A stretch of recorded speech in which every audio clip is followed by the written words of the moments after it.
বিসমিল্লাহির রহমানির রহিম।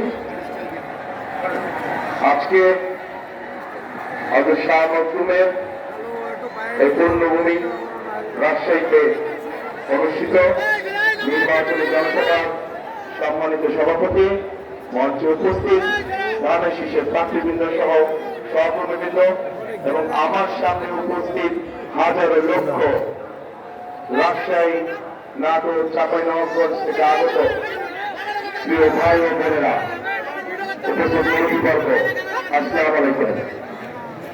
আসসালামু আলাইকুম। কেমন আছেন আপনারা? আজ বহু বছর পরে আপনাদের সাথে দেখা হলো, 22 বছর পরে।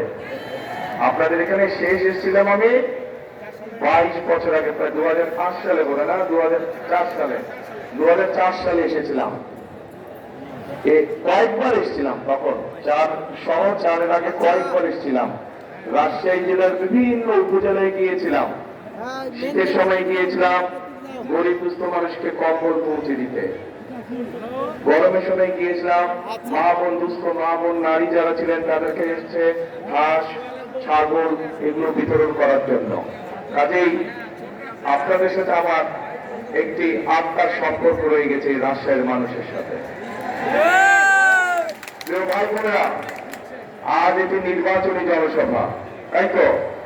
এখন নির্বাচনে দাও ভাই, কথা শুনতে হবে। তুমি স্লোগান দিলে আমার কথা না শুনে তুমি তো দলের কর্মী, আমি কি বললাম এটা শুনে গিয়ে এলাকার মানুষকে বলতে হবে, কাজে কথা শুনতে হবে। এখন যেহেতু এটা নির্বাচনী জনসভা, নির্বাচনী জনসভায় কি হয়ে থাকে? নির্বাচনী জনসভায় এক দল আরেক দল সম্পর্কে বিভিন্ন কথা বলে থাকে। তবে আজকের এই নির্বাচনী সভাটা আমরা ভিন্ন ভাবে করতে চাই, ভিন্ন কথা বলতে চাই, ভিন্নভাবে করতে চাই, ভিন্ন কথা বলতে চাই। কি সেই কথা? আপনাদের কথা আমি বলতে চাই, জনগণের কথা আমি বলতে চাই, এলাকার মানুষের কথা আমি বলতে চাই।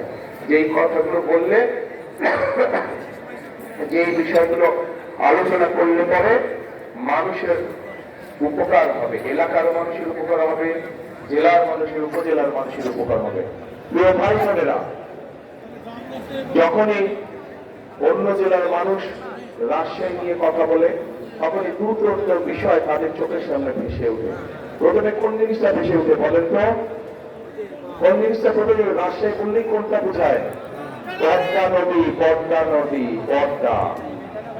এখন কিন্তু দুঃখজনক ব্যাপার হচ্ছে, এই যে পদ্মাই বলেন, তিস্তাই বলেন, ব্রহ্মপুত্রই বলেন, যেই নদী বলেন, পানি আছে কোনো?